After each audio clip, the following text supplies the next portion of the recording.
Bonjour à tous et bienvenue pour cette nouvelle vidéo. Je suis vraiment ravie de vous retrouver aujourd'hui après un petit moment d'absence. Mais bon, j'ai dû déménager, la cuisine n'est pas la même, mais la table est restée la même. Aujourd'hui, je vais vous parler de ma fainéantise. Et oui, parce que je suis une grosse paresseuse et je vais vous montrer ce que je fais de ma paresse, à savoir ce snod que donc vous avez dû voir en entier. Je vais tâcher de montrer ça dans une photo avant de commencer la vidéo.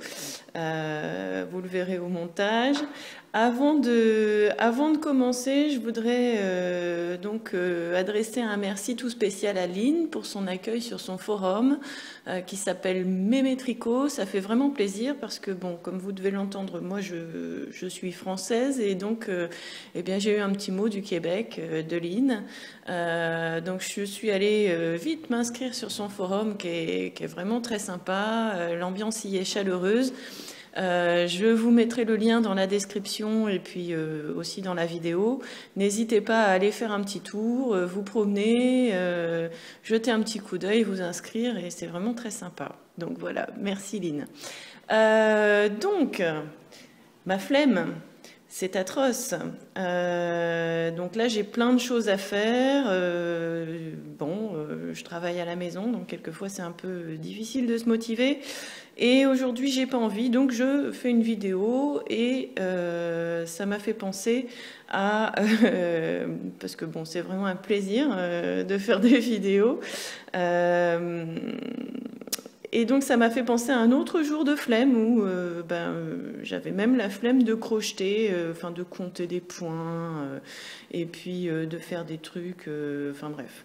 Donc j'étais très flemmarde et donc quand je suis très flemmarde, j'aime bien utiliser des gros crochets. Donc celui-là, c'est un crochet 7.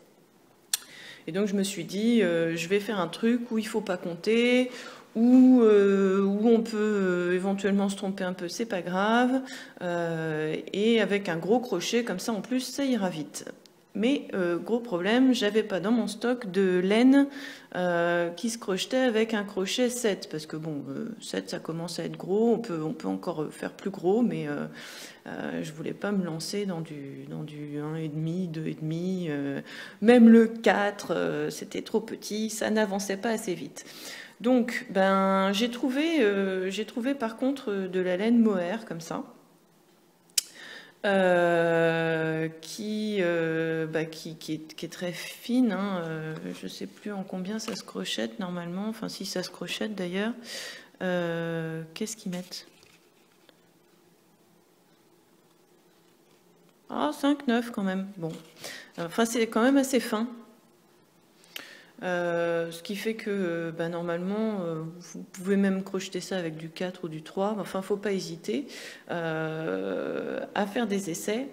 Je me suis dit, je vais pas compter. Alors, j'ai un snod, c'est bien, un snod, je sais jamais comment on dit. C'est bien pour pas compter. Donc, j'ai monté une maille chaînette. Donc, toujours le même principe, hein. Hop, voilà. Une maille chaînette et j'ai fait ma maille chaînette pendant un certain temps. À vrai dire, j'ai fait 2 fois 60 cm de maille chaînette. Ça me fait 120 de tours. Donc j'ai commencé comme ça à faire mes mailles chaînettes sans compter. J'ai juste mesuré, essayé sur mon cou, voir si ça allait. Enfin bref. Donc voilà, une maille chaînette. Enfin, une série de mailles chaînettes jusqu'à avoir la longueur d'un snod assez grand. Donc je vous dis le mien, il a un périmètre du coup de 120 cm, ce qui est quand même assez gros, mais ça permet de pas réfléchir, de se laisser porter. Et la laine mohair, c'est en plus hyper agréable à crocheter. Le seul défaut de la laine mohair, c'est que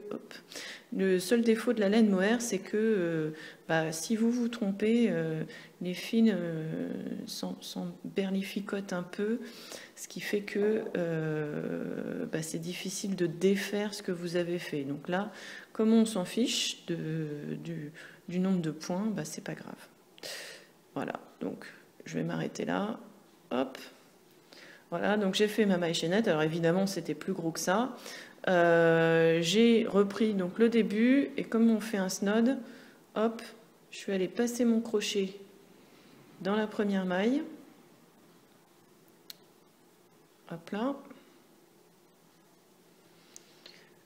J'ai fait un jeté, j'ai tiré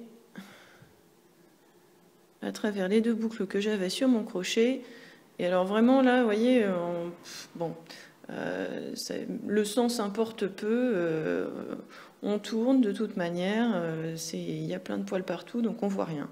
Donc c'est fabuleux. Et j'ai fait, donc je me suis dit, allez, j'aime bien les demi-brides, je vais faire maintenant un tour de demi-bride. Donc allez, c'est parti pour un tour de demi-bride. Voilà, hop, demi-bride. Du coup, c'est peut-être pas très visible pour vous, mais demi-bride, donc on fait un jeté, on plante le crochet, rejeté, on tire la boucle, rejeté, et on tire à travers les 3 boucles sur le crochet, et ça vous fait à chaque fois une demi-bride. Donc j'ai fait le tour comme ça. Hop là, sans me poser de questions.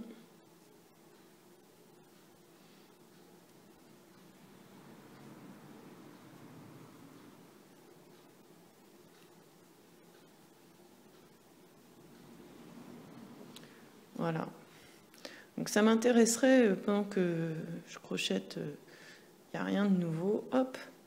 Ça m'intéresserait, moi, de savoir ce que vous faites de vos petits travers comme ça, de votre paresse. Je vous dis, il faut, c'est un bon moyen, la paresse, de laisser aller un peu son intuition, faire un truc. J'ai eu beaucoup de... Alors, je vous remercie au passage de tous vos commentaires super sympas, de vos questions, etc. J'ai beaucoup de questions sur la taille du crochet. J'ai envie de dire... faites des essais. Hein. Moi, ça m'est même arrivé de faire des choses en changeant la taille du crochet en cours de route. Alors, c'est plus facile de passer d'un gros crochet à un crochet plus fin, revenir. Enfin bref, faut pas hésiter à laisser, à se laisser aller à des essais. Plus réfléchir, plus compter les points. Ça donne des trucs sympas, rien n'empêche de rectifier derrière, enfin bref, c'est très chouette. Donc là, j'arrive à la fin de mon tour. Alors j'en ai fait, en tout, j'en ai fait 2 comme ça, je crois, 2 ou 3. Bon, plus que ça, même 2. 1, 2, 3 rangs comme ça de mailles de demi-bride. Et alors l'avantage, c'est que là, on peut laisser aller son cerveau totalement en roue libre puisque on ne compte rien. Ah, j'ai du mal à attraper la dernière. Voilà. Bon, elle m'énerve celle-ci.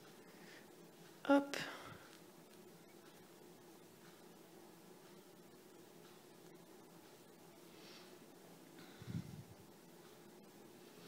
Mais bon, voilà. Donc, comme je suis encore aujourd'hui paresseuse, donc j'arrive à la fin de mon tour. Hop. Donc, pour passer au tour suivant, toujours, on pique le crochet dans la première maille. Hop, comme au premier tour, en fait, après le rang de maille chaînette, on fait un jeté, on tire. Hop, j'ai fait un jeté entre deux. N'importe quoi. Donc là, hop, on ne fait pas de jeté, on passe dans le rang précédent, on fait un jeté, on tire, hop, et voilà. Et on passe au rang suivant en faisant une nouvelle maille en l'air. Et alors là, bon, je me suis dit, c'est bien mignon mon truc, mais c'est un peu plat. Donc, deuxième rang, je vais continuer en demi-bride parce que j'aime bien les demi-brides, donc je refais un jeté. Mais par contre, cette fois-ci, je vais faire 2 demi-brides par maille. Bon, c'est pas trop compliqué, hein. Et puis alors si comme vu la texture de la laine, si à un moment donné on oublie de faire 2 mailles, bah, c'est même pas grave, hein. Ça se voit pas. Ça donne, en plus le fait que le crochet soit gros, ça donne. Oh là, par contre il y a un petit paquet. Hop, je supprime, je tire dessus. Ça donne de la souplesse. Je donne le truc d'ailleurs pour celles qui crochettent un peu trop serré, qui sont un peu crispées sur leur crochet. Ben, finalement, prendre un crochet, une demi-taille ou une taille au-dessus, ça permet de faire quelque chose de beaucoup plus souple. Et du coup, la grosseur du crochet compense le fait que les mailles soient... Enfin, qu'on soit serré sur le crochet. Mais enfin, le crochet, c'est quand même fait pour se détendre à la base, hein. Enfin, moi, je l'utilise comme un moyen de détente. Ça me permet, quand on crochette, le moyen le plus sûr pour avoir des points réguliers, c'est de respirer régulièrement. Et le fait de respirer régulièrement et profondément, bah, ça détend. C'est une espèce de relaxation automatique. Et en plus, là, donc, ce modèle permet de ne pas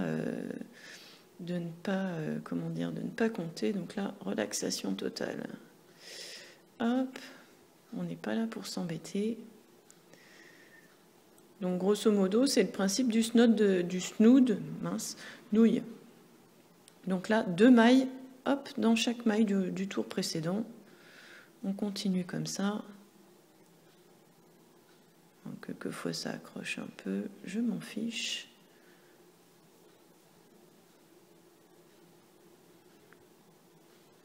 Alors, évidemment, plus on avance, plus on multiplie le nombre de mailles, plus ça prend de temps pour faire un tour. Mais là, en l'occurrence, j'ai vraiment pas eu pas eu envie de me prendre le chou. Et voilà.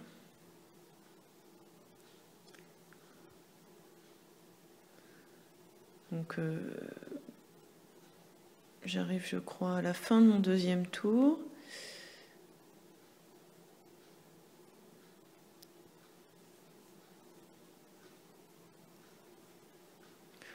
Hop là.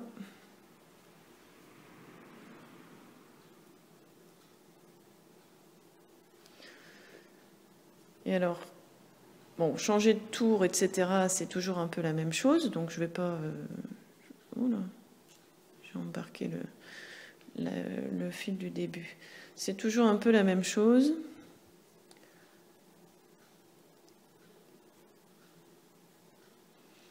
Donc, je ne vais pas vous le refaire 15 000 fois. Là, est-ce que vous voyez, ben, ça me fait un disque, hein. Ça me fait un disque, mais c'est pas grave, parce que, eh bien, au tour suivant, je vous le donne en 1000. Qu'est-ce que j'ai fait? Qu'ai-je donc fait? Donc là, hop, j'arrive à la fin de mon tour. Toujours la même façon, je plante mon crochet, je fais un jeté. Oh, j'ai refait un jeté avant. Bon. Hop, je plante mon crochet, je fais un jeté, je tire, et je passe au rang suivant. Eh bien, le rang suivant, donc évidemment, hein, toujours, hein, mon snod, il faisait 2 fois 60 cm. Hein, j'ai pas fait un petit truc comme ça.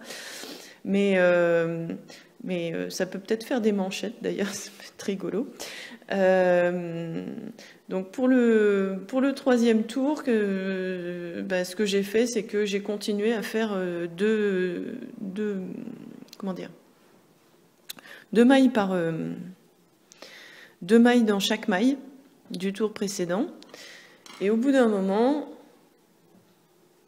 ça se met à faire des volants comme ça.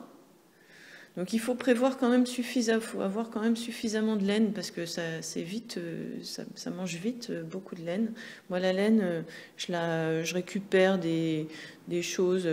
J'ai une maman qui tricote, donc je récupère c'est un peu ses fins de quand elle a trop de pelotes ou ce genre de choses. Je vais aussi traîner pas mal chez Emmaüs. Et quelquefois, il y a des lots de laine comme ça qui restent, enfin, qui sont dans des cartons, dans des coins. J'achète ça 3 francs 6 sous. C'est vraiment sympa. D'ailleurs, chez Emmaüs, on trouve plein de choses. Et donc voilà, donc au fur et à mesure, vous continuez à crocheter. À chaque rang, vous rajoutez, donc, enfin, vous faites deux mailles dans chaque maille du tour précédent. Et quand vous jugez que ça volante assez, eh bien vous vous arrêtez. Et là, je me suis dit, bon, c'est dommage parce que mon truc, il est bancal. Le snod, il se porte, donc voilà, c'est un mini snod, hein, un snod pour poupée. Mais c'est dommage parce que j'ai un côté droit, puis j'ai un côté volanté comme ça. Alors, ce que j'ai fait, bon, là, j'ai pas pris mes ciseaux. C'est vraiment, hop. Donc là, j'ai coupé ma laine. Après, on rentre les fils, hein, avec une aiguille à laine. Bon, c'est d'autant plus facile à planquer qu'il y a plein de volants. Puis là, je me suis dit, bon, allez, finalement, je vais aussi faire quelque chose avec l'autre côté.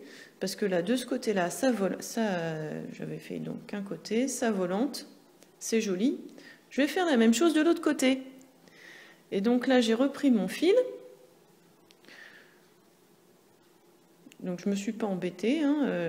Je prends mon fil comme ça, je fais un espèce de jeté dans le vide, je reprends mon crochet, donc je pique dans les petits trous là, du premier rang. J'ai même pas cherché à piquer dans ma maille chaînette ou quoi, hein. Hop, j'ai piqué dans le trou. Je refais un jeté, clac, un autre jeté, et hop, au miracle, ça vous fait une maille en l'air. Alors vous avez votre... il est où? Là, ça servait juste à... Je me suis emmêlée du coup. Là, le premier jeté, il sert juste à caler la laine, hein. Après, on s'en fiche s'il s'en va. On va de toute façon planquer le morceau de laine en le rentrant avec une aiguille à laine, toujours. Et donc là, hop, deuxième rang.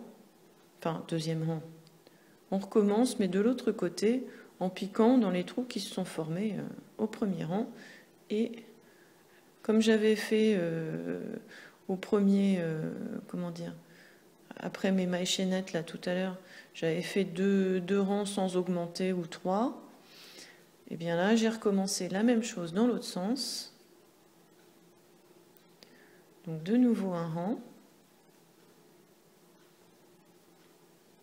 Ça va vous sembler brouillon, mais le but c'est aussi, moi j'aimerais bien, c'est que ça m'intéresserait de savoir, non pas, alors on m'envoie pas beaucoup de photos de choses que vous avez faites et tout ça, donc faut pas hésiter à mettre en commentaire, même si vous avez une chaîne, en commentaire, mettez un lien vers votre chaîne, hein, c'est toujours un moyen pour moi de découvrir des choses nouvelles. Si ça me plaît, en plus j'en parle dans mes vidéos, donc n'hésitez pas. Et puis, ou en m'envoyant un message par l'intermédiaire du blog, tout ça. Et donc, de voir un peu ce que vous adaptez vous avec ce que je vous montre, parce que finalement, moi, je ne fais que m'inspirer de choses que je vois à droite, à gauche. Je vois un truc, ça me plaît, j'essaye de reproduire, puis finalement, comme je me plante, ça donne un autre truc. Et avec des erreurs, finalement, on invente des trucs sympas. Donc, si c'est pas exactement ce que vous obtenez conforme à ce que j'ai montré, c'est pas grave. Quelquefois, le résultat est vraiment sympa et ça vaut le coup d'être montré. Donc, filmez vos essais, montrez-moi.